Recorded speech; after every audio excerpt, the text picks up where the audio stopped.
Joining me now is the man that, frankly, I wish was giving tomorrow's State of the Union address. Former presidential candidate, Governor Mitt Romney, is back with us. Governor, good to see you. Thanks, Sean. Good to be with you again. All right, you heard Ed's report. Sounds a little confrontational to me, and the president will use unilateral executive action. He's done that before, not enforcing immigration law, changing the Obamacare law itself, recess appointments when they're not in recess. You think that's a good strategy? Well, I guess he's trying very hard to get something done. He really didn't have an agenda for his second term, and he's groping to find one and to try and show some degree of progress on some kind of an agenda. But frankly, if there's not legislation passed, it doesn't have a long life associated with it. Obviously, another president can take things in a different direction. Congress can step in and write a law that takes things in a different direction. You're not accomplishing a real legacy as a president unless you can work with people in both parties, knock some heads together if they have to be knocked together, or work on a more collaborative basis, but solve the problems we have. Immigration is one of them. Work together with Republicans to come up with something which can be acceptable by people in both parties. You know, Governor, think about this. I mean, it's just really a little over a year later, and we're now at a point where 63% of Americans are not confident that he can make the right decision for the country. And more importantly, most Americans do not see him as honest and trustworthy. Those numbers did not exist when you were running against him in 2012. Why do you think it's changed so dramatically just in a little over a year? Well, actually, just during the election month or so, there was a sense that somehow the economy had turned around, everything was getting better in a big hurry. And so people felt very positive about what was happening in the country. In the year that's followed, we realized the economy really did not turn around as people had hoped for.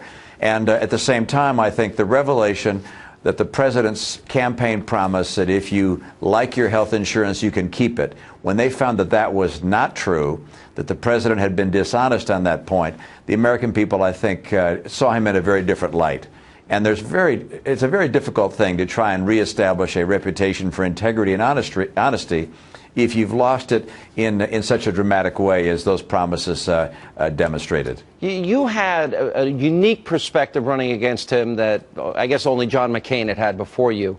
But you got to spend more time with him and see him up close and personal. I'd made my impression early on that he was a rigid ideologue, remains today, which is why maybe he doesn't have the instincts of Bill Clinton to pivot, to switch, to admit he's wrong, and to try something new and different.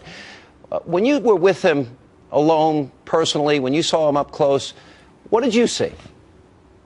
Well, you know, I'm not going to describe what he said to me, but we had a meeting together in the White House after the election, and I laid out the things that I thought were important for the country and for him. My own view is that, look, this guy's the president of the greatest country on earth at a time when America is sliding internationally, sliding economically, where people are hurting, where they're more poor in this country. The number of people on food stamps has exploded. The number of people in the middle class that are having a hard time making ends meet. All these things are happening under his watch. You know, it's interesting. You made some comments that made a lot of news comparing him to Putin over the weekend. What did you mean by that? Well, what I said was that with regards to Syria, Putin has outmaneuvered President Obama. Look, on the international areas, Putin has not only dealt with Syria in a way that made the president take second fiddle, but the New START treaty is also an enormous win for Russia. Under the New START treaty that the president signed and heralded, Russia ends up with 2 to 3 times as many nuclear warheads as we have. I mean, the president, I think, has been outmaneuvered on the world stage by President Putin. But by the way, President Putin is a terrible president. He's a thug. He's killed, from what we can tell, I don't know that I want to accuse him of killing, but there have been members of the media that have disappeared, and opposition voices have disappeared, have been put in jail and so forth. This is not a good guy. Our president's a lot better president than President Putin. But it breaks my heart to watch President Putin outmaneuver him on the world stage. Well, it's happening there in the Middle East. Russia now has a foothold in the Middle East that they hadn't had for decades, and certainly it's troubling the alliance with Iran. It's funny, a lot of people wrote me over the weekend because they released this movie. You were followed for a considerable period of time, you and your family, throughout the campaign. And more than a few people said, well, why didn't we see this side of Mitt Romney?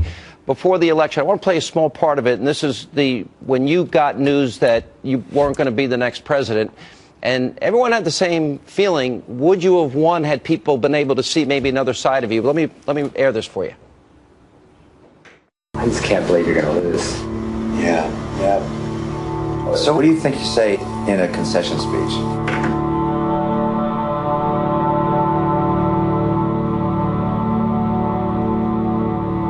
By the way, someone have a number for the president? You know, does anyone have the number for the president? But it also shows you with your family in the snow, rolling around, and the boys, and the fun, and all these different things.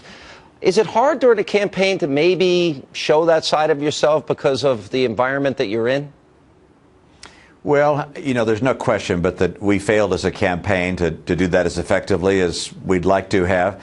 We had at the convention, for instance, a 10-minute film that showed me with my family many of the kinds of clips that frankly made it into the movie. And of course, there were people at the convention that stepped forward and talked about our relationship in the past. But, not a lot of people watch conventions. In this case, for instance, the networks decided to cut back on the coverage of conventions, so people didn't see the film, didn't see those testimonials.